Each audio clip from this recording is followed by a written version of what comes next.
महाराष्ट्राचे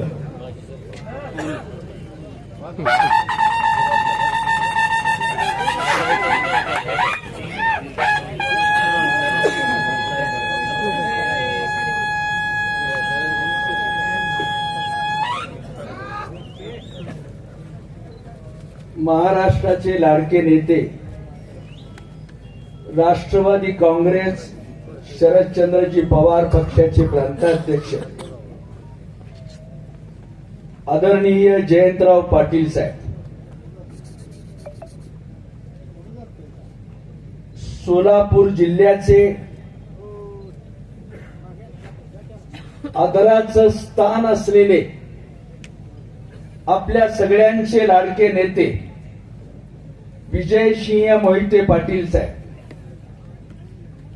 या निमित्तानं उपस्थित असलेले राष्ट्रवादी काँग्रेस पक्षाचे सर्व कार्यकर्ते, महिला वर्ग, शेतकरी वर्ग, कामगार वर्ग, सर्वच मान्यवर, बंधूनो, भगिनीनो, माय बहिणीनो, आज आपण लाडक्या उमेदवाराला बटन दाबून मतदान करावं हे आवाहन करण्यासाठी एकत्र जमलो आहोत. अशा वेळी भरलेल्या शिवारात, पाना फुलाच्या रानात आपल्या शेतकऱ्यांचा मेळावा, सगळे हाडाचे कष्टकरी शेतकरी आज एकत्रित आलेले आहेत. अशा वेळेला सर्वच मान्यवरांनी आपली भूमिका मांडली, घाटणेकरांनी आपली भूमिका मांडली, अनेक अभ्यासू वक्त्यांनी या ठिकाणी आपली भूमिका मांडली. माझं वय आता 70 पेक्षा अधिक आहे. कॉलेजात शिकत असताना आम्ही बबनरावांना पाहिलेलं होतं. सभापती म्हणून जीप मध्ये महिंद्राच्या बसून जात असताना विनायक पाटलांना बघितलं होतं. त्या काळात माड्याची निवडणूक लढवली होती.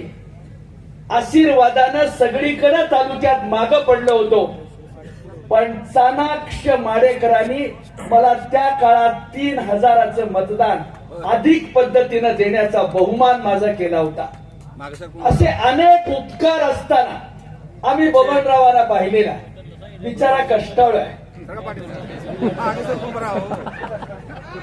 राजदूत गाडी त्यांच्याकडे असायची. देशाचं नुकसान होऊ नये म्हणून रॉकेलच्या तेलावर गाडी चालवायचा असा हा कष्टाळू माणूस होता. आंतरराष्ट्रीय कीर्तीचा जागतिक चोर म्हणून शेजारी ओळखत होते, पण पक्षात मात्र त्यांना मोठी ताकद होती. कुणीकडनंही टाकलं तर मांजराच्या पिलाचं प्रशिक्षण घेतलेला बबनराव 4 पायावरच उभा राहायचा. त्याला ते जमून जायचं. सतत या पद्धतीचं राजकारण करायचा. मोठं आव्हान देतोय, मोठ्या नेत्याला विरोध करतोय म्हणून त्याला त्या काळात त्रास झाला. मित्रांनो, पाया पडून कळकळीची विनंती करतो, अभिजित आबांना आपण सगळ्यांनी त्यांच्या नावासमोर बटन दाबून मतदान करावं ही अपेक्षा आपल्या समोर व्यक्त करण्यासाठी उभा राहिलाय. आदरणीय गणपतरावजी देशमुख 11 वेळा महाराष्ट्राचं राजकारण यशस्वी केलं. याच नेतृत्वानं 11 वेळा राजकारण करताना या सगळ्या पंचवार्षिक निवडणुका जिंकल्या. परंतु महाराष्ट्राच्या सभागृहात बोलताना दांडेकर, देऊसकर आणि देशमुख यांच्या कमिटीनं सांगितलेलं शेतकऱ्याच्या हिताचं राजकारण मान्य करा हे सांगत राहिले. 55 वर्ष गणपतरावनी हे सांगितलं, परंतु आपल्या लाडक्या आमदारांनी 6 वेळा निवडून गेल्यानंतर देखील बबनरावनी या पद्धतीचं राजकारण केलं नाही. तुम्ही सगळ्यांनी तळ हातातल्या फोडासारखं त्यांना जतन केला. सरीचा उभा राहिलेला ऊस जावा म्हणून तुम्ही त्याला ताकद दिली. त्याला आपण चिंचेचं पान समजून निवडून दिलं, पण तपासल्यानंतर लक्षात आलं की हे चिलाराचं त्याने कधी चांगलं काम केलं नाही. 6 निवडणुका केल्या, प्रत्येक निवडणुकीला एक कारखाना वाढवला. 6 कारखाने केले, कधीच त्यांना ते जमलं नाही. पण मनोहर जोशीच्या काळात आंधळ्याला गबाळ गवसलं. सत्ताच अपक्षाच्या राजकारणात गुंतून गेली आणि हे म्हणल तेच खरं अशा प्रकारची भूमिका महाराष्ट्रात मांडली गेली. आणि मग बबनराव म्हणायला लागले, देवा शपथ 3 तमाशात काम केलं पण कुणाचं फट म्हणून घेतलं.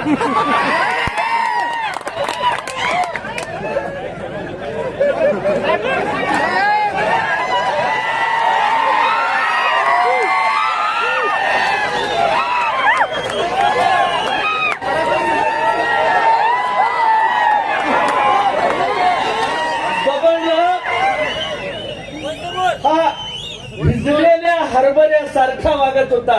त्याच्या कद्या दुष्काळाचा परिणाम त्याच्यावर झाला. आणि अशा परिस्थितीत वाटेल ते पाप केले. सुशिक्षित बेकारानं दिलेला कागद जमा करून ठेवला. शेतकऱ्याला कर्ज देतो असं सांगून मधाचं बोट दाखवून त्याची कागद जमा केली. त्याने जपलेली काळी आई त्यांनी तशाच पद्धतीने 7 बारे गोळा केले आणि त्यांच्या खानदानी बापाच्या उतानखाट चिरंजीवानं हे सगळे कागद एकत्र करून त्या ठिकाणी कर्जाचा डोंगर उभा केला. आणि तरी हा नेता म्हणतोय 3 तमाशात काम केलं पण कुणाचं फट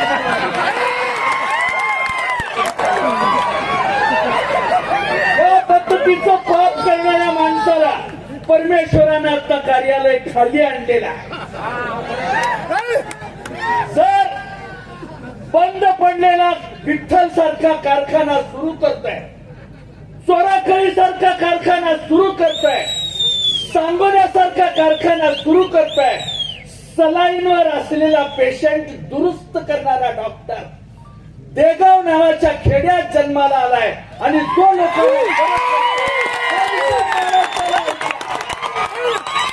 ही महाराष्ट्राची ताकद आहे. बबनराव, गरिबाचं नाव तुम्ही घेत राहिलात, खेड्यातलं नाव तुम्ही सांगत राहिलात, पण घोळाची भाजी तुम्ही कधी खाल्ली नाही.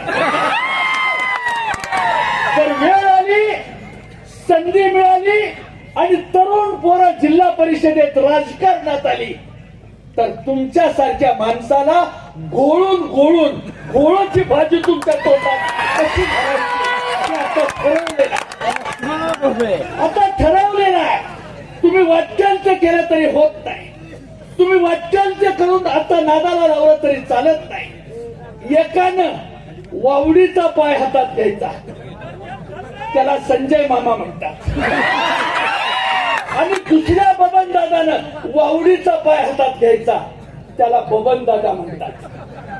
आणि तिथंच जवळ असलेला एक पाय शिल्लक राहतोय म्हणून वामनरावच्या हातात देतात.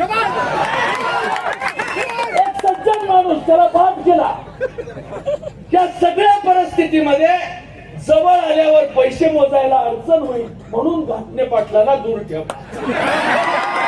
या सगळ्या परिस्थितीत या 3 दांडक्यानं त्यांनी करड्याची रास केलेली आहे.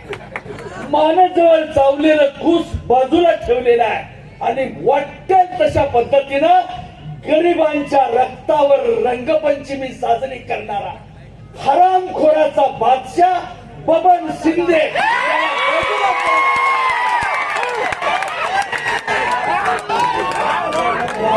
माझं घर केरसुनीचं असल्यामुळं मी साध्या भाषेत बोलतो. मी जरी बबनराव इथं नसले तर ते माझे मित्र आहेत. केरसुनीचा काटा चुकून मोठ्या ढोंगणाला टोचला.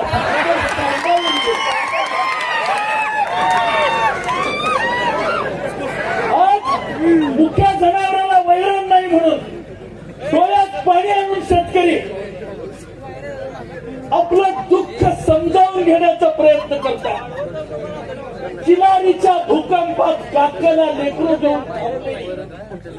आई अशा भूतपणानं शरदचंद्रजी पवार साहेबांच्याकडे पाहत होते आणि हाच या खिलारीचा आजोबा आहे आम्हाला सांभाळायला लोकांना सांगत होते. पहिल्यांदा अर्ध्या तासात कनेक्टर पोहोचला नाही. शारदेचा मुलगा शरद पवार खिलारीच्या मैदानावर पोहोचला. भूकंप झाला. अर्ध्या तासाच्या आत आपल्या हेलिकॉप्टर मध्ये हातावर तव्यातली मोकळी डाळ खात तिथं आपला नेता पोहोचला आणि सगळी सोय सगळी व्यवस्था ठिकाणी केली. असं काम करणारा हा महाराष्ट्राचा लाडका नेता असताना या नेत्याला बेइज्जत करण्याचं कारस्थान कुणी केलं? जर काळी कोंबडी चोरून नेऊन जर तू बैठक करत असेल तर सदू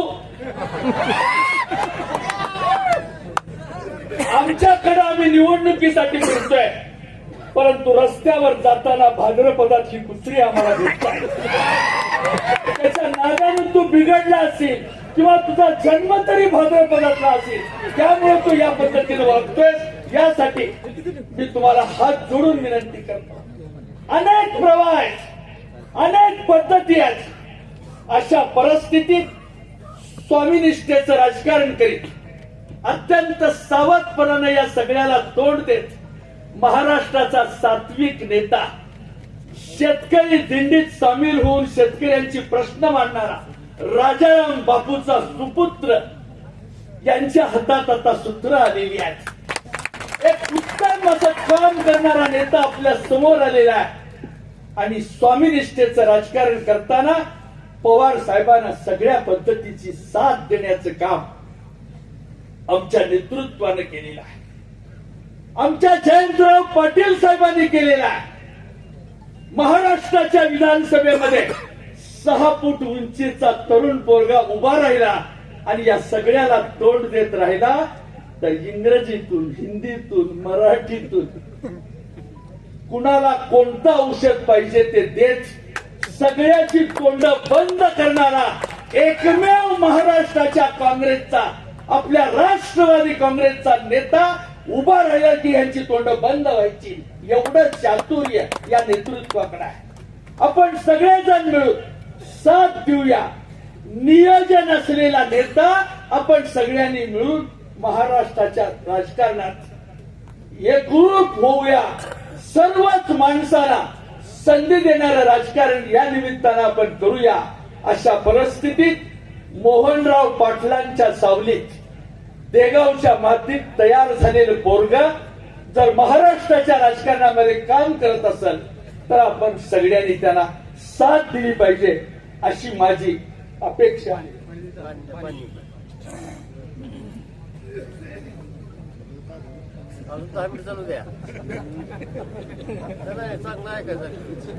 या परिस्थितीत वय झालेल्या अभिनेत्रीनं सारखीच जर अदाकारी करायची सुचवली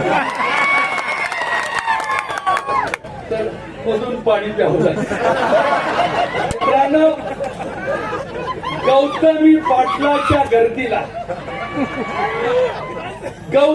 पाटलाच्या गर्दीचा सभासद होण्यापेक्षा रायगडाच्या पायथ्याशी मावळ्यांनी सांडलेल्या रक्ताच्या अभिषेकाचा आणि शरद पवारांची लढाई आपण यशस्वी करूया. लाख गेले तरी लक्षावधी मिळतील पण लाखाचा पोशिंदार आपण जगवला पाहिजे, आपण सांभाळला पाहिजे आणि या नेतृत्वाला साथ दिली पाहिजे. मी आपल्या सगळ्यांना कळकळीची विनंती करतो. पाया पडून आपल्या सगळ्यांना या निमित्तानं सांगू इच्छितो, उसाचं कांड गाळलं, लांबून आणलं, हेराफेरी केली, कुणाचा तरी हात ओला केला, साखर संकुलाला दाबलं आणि काम झालं आणि चंगळ झाली. असं राजकारण खूप दिवस टिकत नाही. तुझ्या अंगावरची बबन साल सोडल्याशिवाय हे राजकारण थांबत नाही. त्याचं कारण मी आपल्याला सांगतो. आज आपण सगळ्यांनी एकत्र येऊन आपल्या ऊसाला नीट भाव मिळाला पाहिजे असं नुसतं आपण बोलत राहिलो. मोहनरावाचा पुतण्या नुसता बोलत राहिला नाही. देगाव सारख्या गावाचं नाव सांगत ऊसाला 3500 रुपयाचा भाव द्यावा लागतो. ही भूमिका अभिजित पाटलांनी व्यक्त केली नाही, कृतीत आणलेली आहे. औदुंबर पाटलांची हिंमत बांधून नव राजकारण राज्याच्या समोर ठेवलेला आहे. हा त्याचा आदर्श आहे की त्याची नीती तत्व आहेत. देतो म्हणलाय आणि आणतो म्हणलाय. देणं ना घेणं आणि कंदील लावून येणं ही नीती त्यांनी कधी पाहिली. हे राजकारण त्यांनी आयुष्यात कधी केलं नाही. यासाठी मी आपल्याला विनंती करतो, काळ्या कोंबडीच्या चोरानं कशी बोंब मारायची आहे तशी मारू द्या. त्याला काय म्हणायचं आहे ते म्हणू द्या. पण आपल्या गावाकडे जर आला तर घाटणे पाटील त्याला काही करायची गरज नाही. एक 4-5 इंचू गोळा करून मानाच्या बाजूला मागच्या अंगीत जर सोडले तर त्याची वाढलेली दाढी कशी कमी करायची ती इंचू बरोबर ठरवते. कबीरांनी सांगून ठेवलं याच्याबद्दल, या कोंबडी चोराबद्दल कबीर काय म्हणताय, गले में कफनी सिर पर टोपी कहता है मैं सिद्धा, शिद्दत की तो बात जाने बालपणों का करता. त्यावेळेला म्हणून ठेवलंय, कहत कबीरा सुनवय साधू ये पद है निर्वाणी, ये पद की कोई करेगा निंदा उसको नरक निशानी. त्यापेक्षा अधिक बोलून लोकांचा वेळ घेऊ इच्छित नाही. पण सदा सदा लाजेलाही लाज वाटावी, नरकानेही आपल्या नाकाला पदर लावावा. इतकं पाप तू याच्यामध्ये केलेलं आहे, तुला देव देखील माफ करणार नाही. म्हणून मित्रांनो, एका मताच्या शिक्क्यात आपण त्याला सांगूया, काय बाईच्या, ज्या माणसाला बाईला बाई मधली आई कळली तो जिजाऊचा शिवबा झाला. ज्या माणसाला बाई मधली बहीण कळली,